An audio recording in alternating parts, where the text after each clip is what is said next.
Just in, we have exciting news.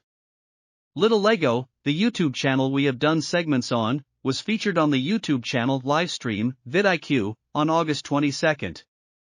The founder of Little Lego states they have really helped us realize what needs to be changed, and we have begun doing the things they suggested immediately, including our thumbnails. He continued, "Thank you VidIQ." So that's the news today. Please stay tuned for more news about Little Lego in future segments.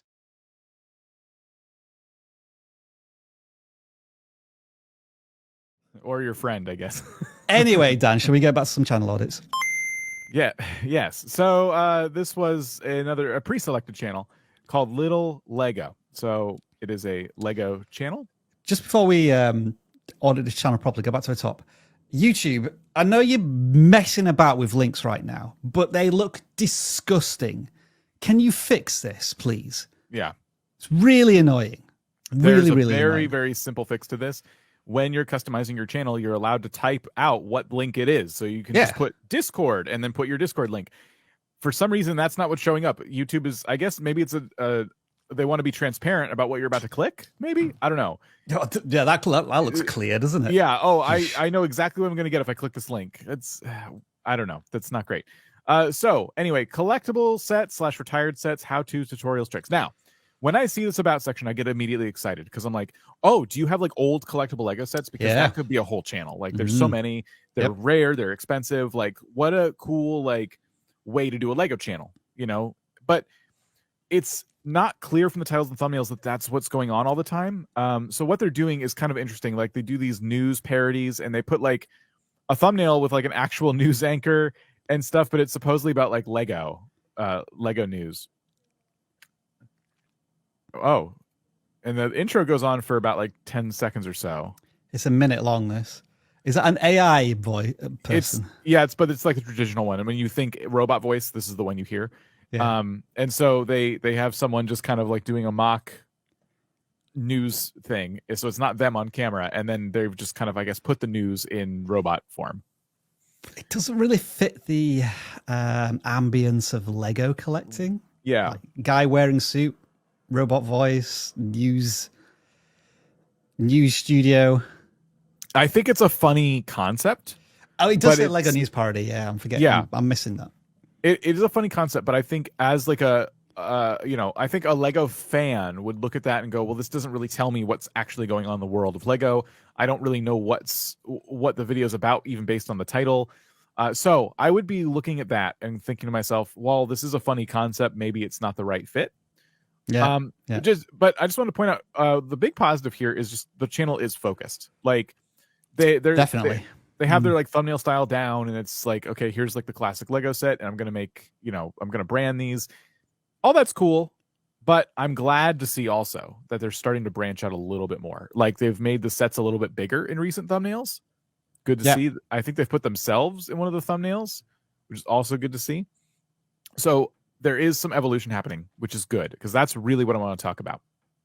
When we think classic Lego sets, I think there's going to be some channels that stand out a little bit more. So let me just try and like pick one. Like maybe I'll just type in classic Lego City set. Vague.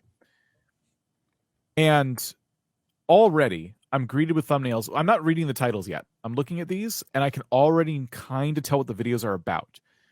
So we're talking about Lego characters from like the 80s and some else that has some intrigue to it. Still not reading the title. And then this is very clear. Lego City 1978 to 2020. So I'm going to see like the evolution of something. Let me read the title. Every Lego City set ever made. Okay. Nice. I bought Old Forgotten Lego. Interesting. I bought Old Forgotten Lego.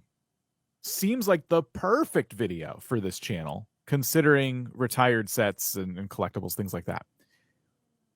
Imagine that video, like for a second, like follow this person on this, excuse my clicking here, follow this person on this journey of going and like finding these sets. Maybe they're online at first and the camera's pointing at them, like, I'm trying to find these classic Lego sets, guys. I don't know if I can do it. And then they find it and then it comes in the mail and they open the box and they're like, oh my gosh, look at this.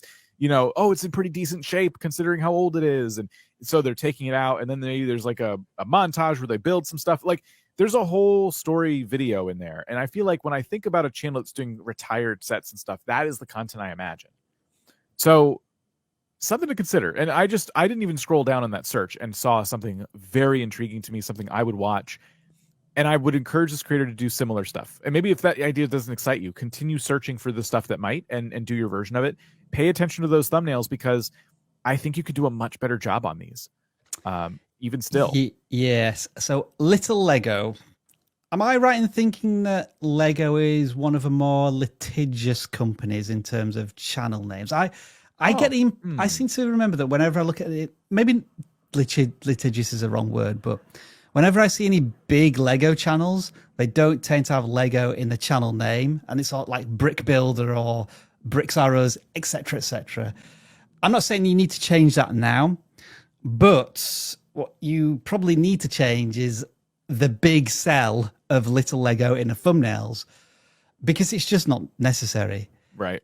It's the first thing that my eye is drawn to because it's white on red, so it stands out far more than the product box. And that product box, because it's quite complicated, needs to fill the thumbnail as much as it can. So Dan, I think you said that the thumbnails are getting better, but there's still room for improvement. Yes. Like Lego City Update, the Astonishing Surprise modular review, you've basically repeated that text in the text in the thumbnail, and there's just too much to try and digest, especially when you have a silhouette Lego, because you're not giving me enough here, really, I think, in the thumbnail. Yeah. There's the whole left side of all of these thumbnails you can get rid of, and then leave yourself room for, the sets. Like I in particular, my eye is drawn to, when I try to ignore the red little Lego logo, I'm intrigued by this blue box here with the truck on it. So you could probably do a lot more with, your thumbnails if you freed up that space, and that could be a more enhanced focal point. That is for sure. So when I say they're getting better, it's like stuff like this that I can't really tell what's going on at all. Like the sets are too small. So the sets have seemed to increase in size. I want to challenge you to get rid of your logo in your thumbnails. And probably also the search term that is in your thumbnails. So in this case, Greengrocer 10185 review. That is not going to help you in search, because it's like just text on a thumbnail. So that's good for your description, your tags, things like that. But it doesn't really help anyone who's like looking for this on YouTube. You know what I mean? So a lot of different things. What I would do if I were you is do some research into other Lego channels that are covering like classic sets. And I want you to try to recreate a thumbnail that you like. Look at one and literally go into your thumbnail editing software, whatever you use, and try to remake it. Because what you'll find, this is how I learned how to get better at thumbnails. I saw stuff I liked and I tried to remake it. And I found that I had to look up a tutorial to do a specific thing in Photoshop. For me, it was Photoshop, but for you, it might be something different. And that is where I really, really unlocked my potential in Photoshop. Just trying to recreate things that somebody else made. And before I knew it, I was not only able to recreate it, I was able to recreate it in my own style. And it only took a couple of free tutorials on YouTube. So that's just for anybody out there thinking like, how do I get better at thumbnails? Literally take the skill you have now, try and copy something with it, get frustrated, and then look up a tutorial. I think it'll help a lot. So that's Little Lego. Boom.